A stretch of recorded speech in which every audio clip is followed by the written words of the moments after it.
En estos tiempos de confusión, de desinformación, de apostasía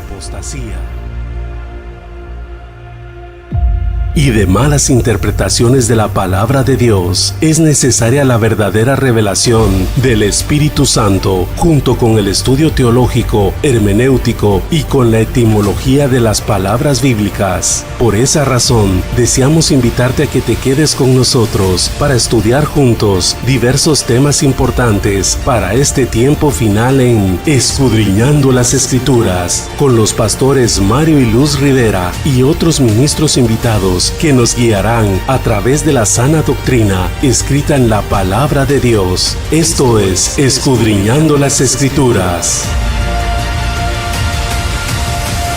Bienvenidos. Dios les bendiga, mis amados hermanos. Este es el segmento de Escudriñando las Escrituras. Este día quisiera invitarles que me acompañen en los próximos minutos para que juntos podamos platicar de un tema que lo considero de suma importancia. Este tema surge a raíz de estar estudiando en la palabra de Dios un pasaje bíblico que me alerta y nos alerta a la vez de una hora donde el original dice que viene una tentación específicamente en un tiempo que lo señala como una hora y dice que vendrá sobre toda la faz de la tierra. Esto hace que ese tema se vuelva mucho más importante y responsable de la importancia que usted o yo le hemos dado a la temática que vamos a abordar. De manera que quiero con esta primera enseñanza poder platicar a usted de lo que he titulado los esquemas de la tentación. Para ello quiero invitarlo a que leamos un pasaje de las Escrituras que lo encuentro en una Biblia que se titula Biblia West, y en el capítulo número 3 del libro de Apocalipsis, en su verso 10, dice en esta versión: porque salvaguardaste la palabra al observarla, la cual para observar requiere la paciencia que es mía. En cuanto a mí, también te protegeré de la hora de la prueba que está destinada a venir sobre toda la tierra habitada para poner a prueba a los moradores de la tierra. Interesante. Luego la versión Reina Valera dice también en el mismo capítulo, verso 10, porque has guardado la palabra de mi paciencia, yo también te guardaré de la hora de la tentación que ha de venir en todo el mundo para probar a los que moran en la tierra. Una de las primeras cosas que me llamó mucho la atención es la razón por qué no solamente la versión West, sino muchas citan la palabra la hora de la prueba. Y esta versión Reina Valera también, como otras, se refiere a la hora de la tentación. Esto, sin lugar a duda, requiere de que nosotros podamos ir a ver en los originales cuál es la palabra correcta. Por eso este segmento de Escudriñando las Escrituras tiene esa intención de que juntos podamos ver qué es lo que realmente el original dice respecto al versículo 10. Y entonces, en primer lugar, para no continuar en esa confusión y pensar que lo que viene es una hora de prueba en vez de una hora de tentación, quisiera invitarlo que juntos podamos ver la diferencia entre la hora de prueba y la hora de tentación. Entonces, por ejemplo, lo primerito, lo más básico que necesitamos saber, que la prueba viene de Dios, no viene del diablo. Segundo, que Dios no tienta a nadie, eso está en las Escrituras. Tercero, que cuando un creyente es sometido a una prueba, la intención de Dios es que salga aprobado. De tal manera entonces que cuando has pasado esa prueba, nos deja ver la misma Escritura que esa prueba nos produce un gozo. Luego, la prueba construye el carácter, la prueba también construye la fe, y Dios prueba para terminar un punto, para terminar una etapa en nuestra vida y que no se vuelva a suscitar ese mismo tipo de prueba. Eso lo vemos en Génesis capítulo 24, cuando vemos que Abraham mismo lleva a su hijo Isaac al monte Moriah para ser probado. Sin embargo, eso nunca más le volvió a pasar a Abraham con su mismo hijo Isaac. De tal manera que la prueba construye una fe, y cuando Dios te prueba es para terminar un punto. Lo siguiente es que la prueba produce fruto, produce un buen fruto.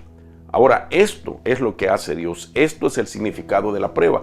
Cuando vamos nosotros a ver lo que la tentación hace, nos daremos cuenta que es muy contrario a la prueba. Por ejemplo, Satanás es el que tienta. Lo podemos ver en el ejemplo de Mateo capítulo 4, verso 1. Satanás es el tentador. Esto lo podemos ver en Primera de Tesalonicenses capítulo 3, verso 5, y también en Mateo capítulo 4.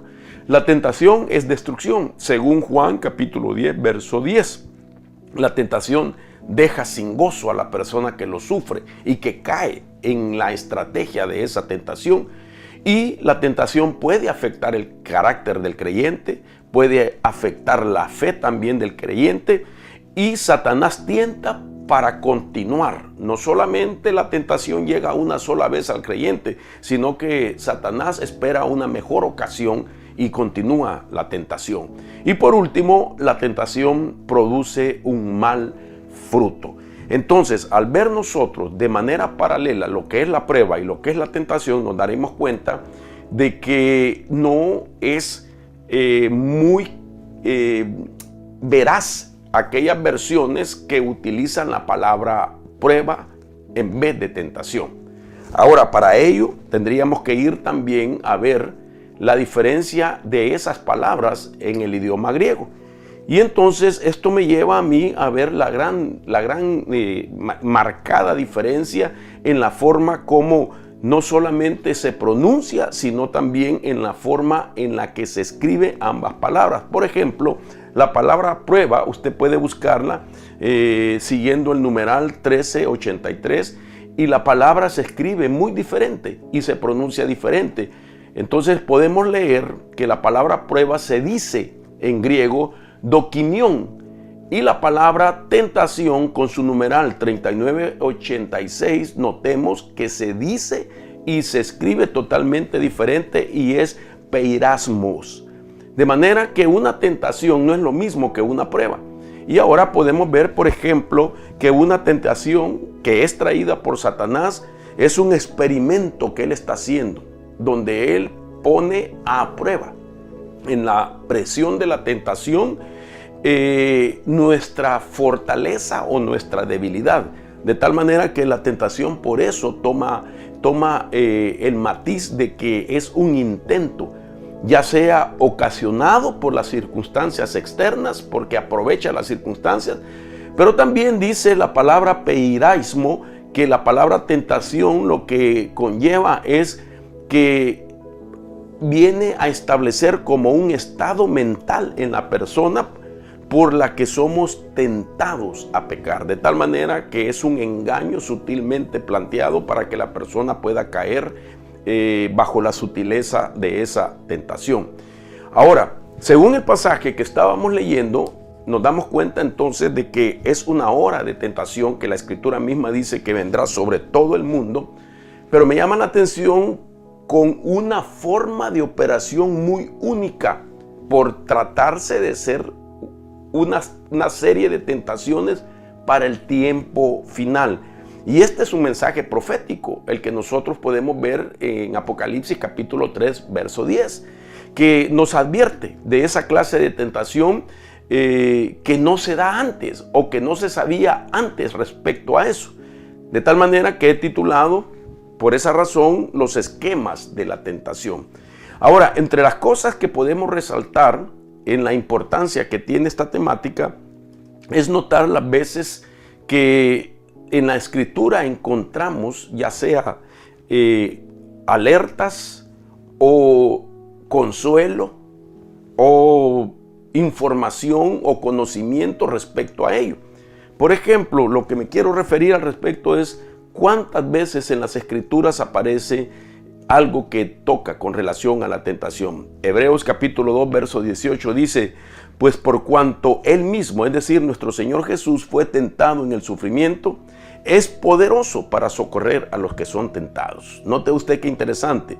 Hebreos capítulo 4, verso 15 dice: porque no tenemos un sumo sacerdote que no pueda compadecerse de nuestras flaquezas, sino uno que ha sido tentado en todo como nosotros, pero sin pecado.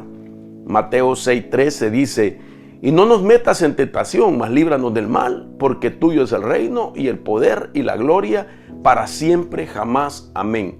Y segunda de Pedro capítulo 2, verso 9 dice: el Señor entonces sabe rescatar de tentación a los piadosos y reservar a los injustos bajo castigo para el día del juicio. Notemos los diferentes ángulos en los que se nos da una palabra con relación a la tentación. En la primera, según Hebreos 2:18, estamos viendo que Cristo es tentado en el sufrimiento y por eso Él nos ayuda, porque Él entiende el significado de la tentación.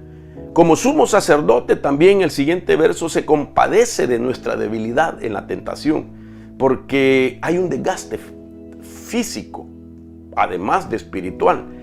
Y tercero, también nos aconseja a orar para no caer en la tentación. Imagínense, nos aconseja que tenemos que orar para no caer en la tentación. Y Pedro dice que Él rescata a los justos de la tentación. Como quien dice, no se merecen que estén pasando por esta tentación. Sin embargo, no podemos negar que mientras estemos en esta carne, todos nosotros vamos a ser tentados siempre. ¿Hasta cuándo? Hasta que nuestro cuerpo sea glorificado. Mientras tanto, seguiremos experimentando tentaciones. Y por eso es de suma importancia este tema, sobre todo porque en la medida de que nos acercamos a ese tiempo, o que ya estamos en ese tiempo, sin lugar a duda, entonces esto toma mayor auge y su esquema va a ser diferente. Ahora, quisiera leer otros pasajes más para ir poniendo estas bases. Por ejemplo, el Evangelio de Lucas dice también: cuando llegó al lugar les dijo: orad para que no entréis en tentación. Nuevamente el Señor vuelve a tocar el tema de la oración para no caer en la tentación. Santiago 1:14, ahora Santiago va más allá de una tentación a un justo, va más allá de la tentación por la debilidad. Y entonces Santiago dice: sino que cada uno es tentado cuando es llevado y seducido por su propia pasión. Entonces, cuando habla de la palabra pasión en el griego, se refiere a una lujuria, se refiere a algo que el creyente sabe que lo tiene y que no ha trabajado con eso en su vida. Y entonces, a raíz de eso que ya debería de desaparecer en su vida, entonces es que viene la tentación. Y Lucas capítulo 8, verso 13 dice: y aquellos sobre la roca son los que cuando oyen reciben la palabra con gozo, pero estos no tienen raíz profunda.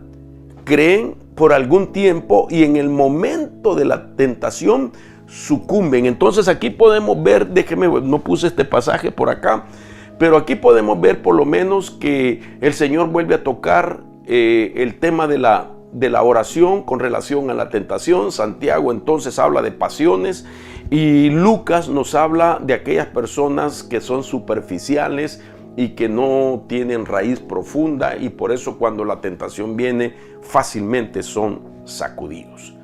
Entonces, basado en esto, no cabe duda de que hay diferentes formas de ver cómo es que llega la tentación y a quiénes les llega. Hay también razones de cómo fortalecerse para que la tentación no cumpla su objetivo. Y me llama la atención que en todo esto que hemos estado leyendo es donde podemos ver definitivamente el significado de lo que es un esquema. Entonces, cuando yo veo la palabra esquema, me doy cuenta que en el Antiguo Testamento esa palabra tiene también una raíz del hebreo y es la palabra arab. Esta palabra arab, su numeral es 0693 del diccionario Strong y se utiliza 42 veces en la Biblia.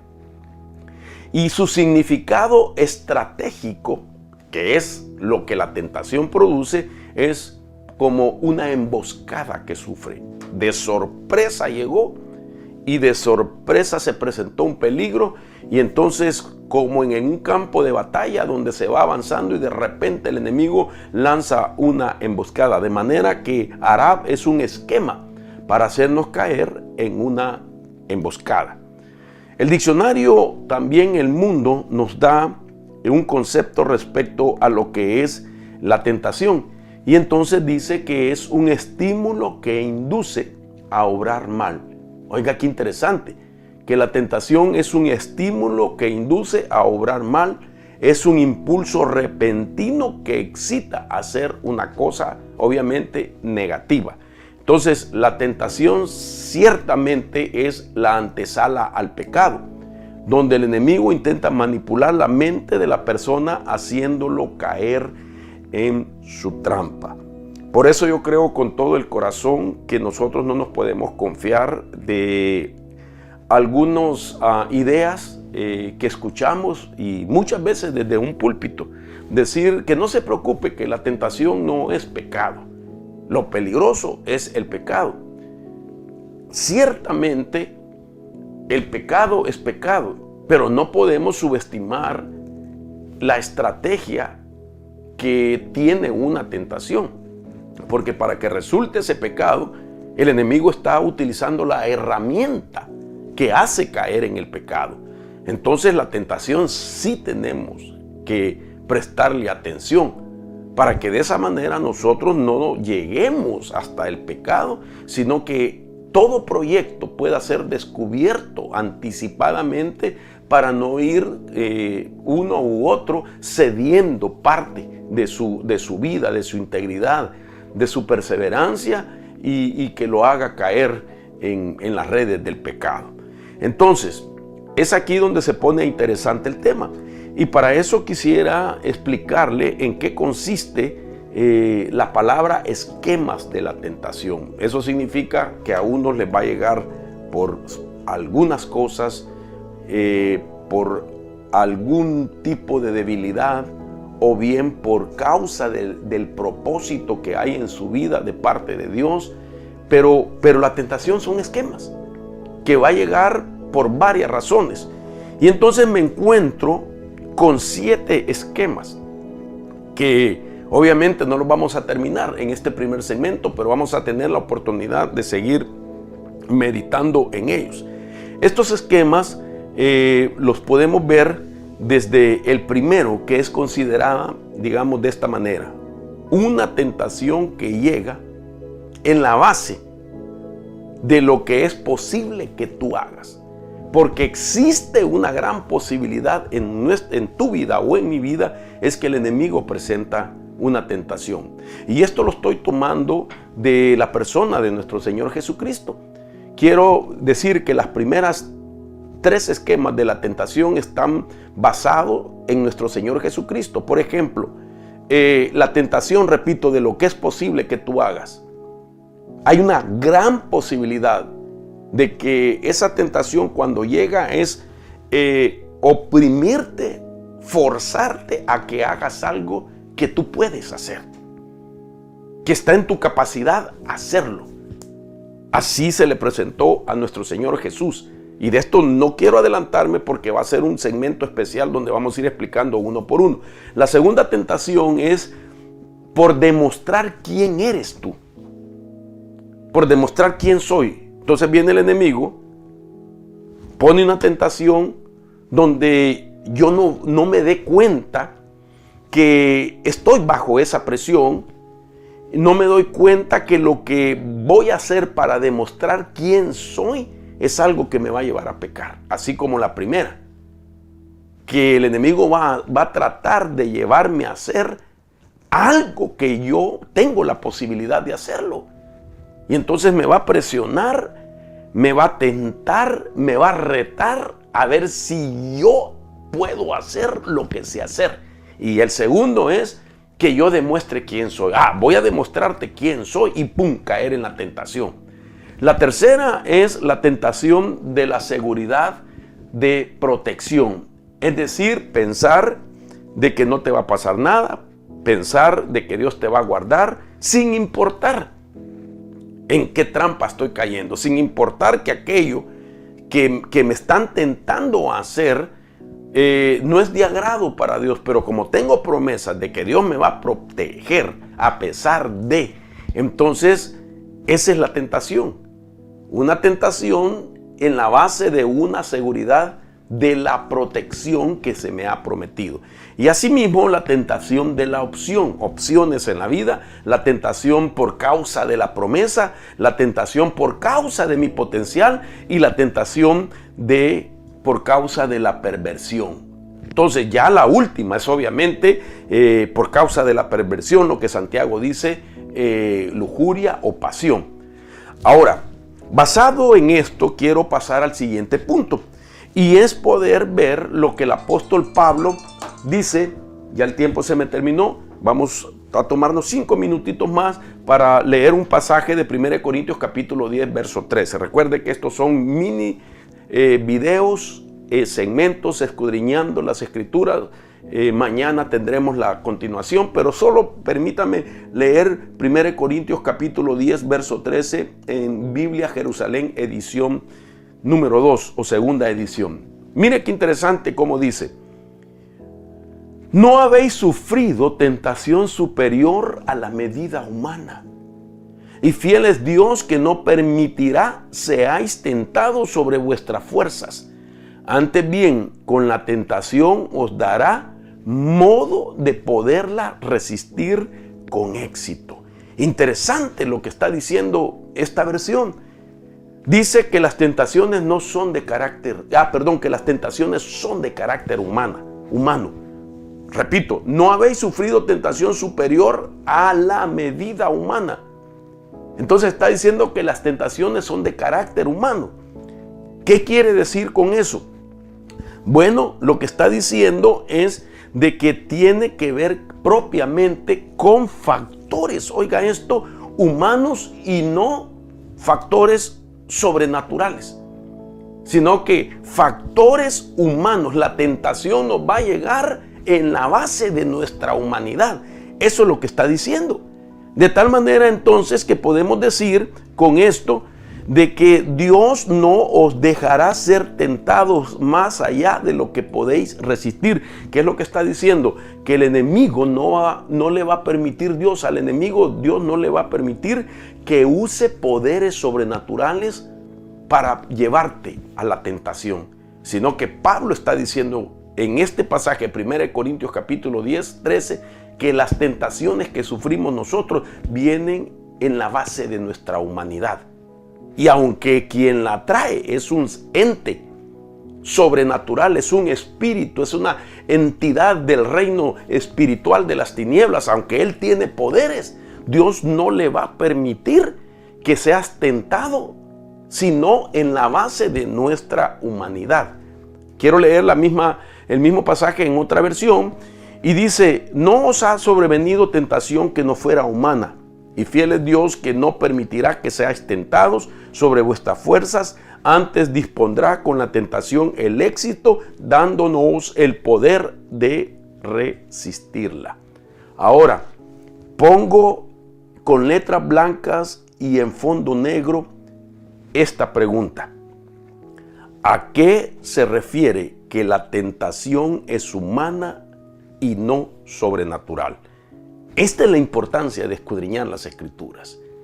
Y entonces es ahí donde tenemos que ver que si la tentación va dirigida a nuestra humanidad, debemos conocer por lo menos qué parte de nuestra humanidad es donde se presentará esa tentación. De tal manera que hay 3 áreas en el cuerpo, las cuales son más afectadas cuando está en proceso una tentación. Entonces, ¿por qué son los esquemas entonces? Bueno, porque están diseñados de acuerdo a la persona. Cada esquema va dirigido de diferente manera y cada esquema es diferente según la persona. Para que el enemigo levante un esquema de tentación, quiero decirle que esa persona es observada por mucho tiempo Y así es como el enemigo puede descubrir su debilidad, su potencial, su carácter, etc. Puede ser desde décadas que te viene examinando para presentar una tentación. De tal manera que lo que hace el esquema de tentación que el diablo trae es que descubre los deseos que tenemos reprimidos, las debilidades, las ofensas, en lo que somos débiles y lo que es sensible en nosotros. Cuando él descubre eso, entonces presenta el esquema. Para finalizar entonces y dejarlo pendiente para el próximo segmento, entonces las áreas donde apuntan las tentaciones. Recuerde que la Biblia dice a través del apóstol Pablo de que la tentación es humana, que tiene una medida en nuestra humanidad. Y entonces, ¿dónde se encuentra la tentación o cuál es el objetivo de la tentación? ¿Cuál es el primer blanco de la tentación? Que la tentación tiene un lado químico y ese lado químico está en nuestro cuerpo. También está el lado imaginario de la tentación. ¿Dónde está esa parte imaginaria de nuestra tentación? En nuestro cuerpo. Y también hay un lado magnético de la tentación. ¿Dónde está la mayor parte de nuestro cuerpo? Donde el magnetismo que existe en nuestro cuerpo es mayor que en cualquier otra parte de nuestro cuerpo. Entonces, mis amados hermanos, los dejo con esa inquietud para que estemos pendientes en el próximo segmento, donde nos vamos a estar enfocando específicamente en poder examinar esas tres áreas de nuestra humanidad, donde el apóstol Pablo, o la razón por qué el apóstol Pablo deja escrito en Corintios el pasaje que quiero volver a leer, donde dice: no os ha sobrevenido tentación que no fuera humana, y fiel es Dios, que no permitirá que seáis tentados sobre vuestras fuerzas, antes dispondrá con la tentación el éxito, dándoos el poder de resistirla. Entonces, la tentación tiene una medida humana, llega por los factores de nuestra humanidad, y Dios no va a permitir que Satanás utilice poderes sobrenaturales, poderes espirituales sobre nuestra humanidad. ¿Y cómo es que el Señor nos da la salida? Revelándonos en la Escritura cómo es que llega a la parte química de nuestro cuerpo, a la parte de la imaginación de nuestro cuerpo y a la parte donde se encuentra el mayor magnetismo de nuestro cuerpo. Que Dios les bendiga y les esperamos en la segunda parte del segmento Los esquemas de la tentación. Bendiciones. En estos tiempos de confusión, de desinformación, de apostasía y de malas interpretaciones de la palabra de Dios, es necesaria la verdadera revelación del Espíritu Santo, junto con el estudio teológico, hermenéutico y con la etimología de las palabras bíblicas. Esto fue Escudriñando las Escrituras, con los pastores Mario y Luz Rivera y otros ministros invitados que nos estarán guiando a través de la sana doctrina escrita en la palabra de Dios. Quédate pendiente de nuestra próxima emisión y te invitamos a seguirnos en nuestras redes sociales y en nuestra página web.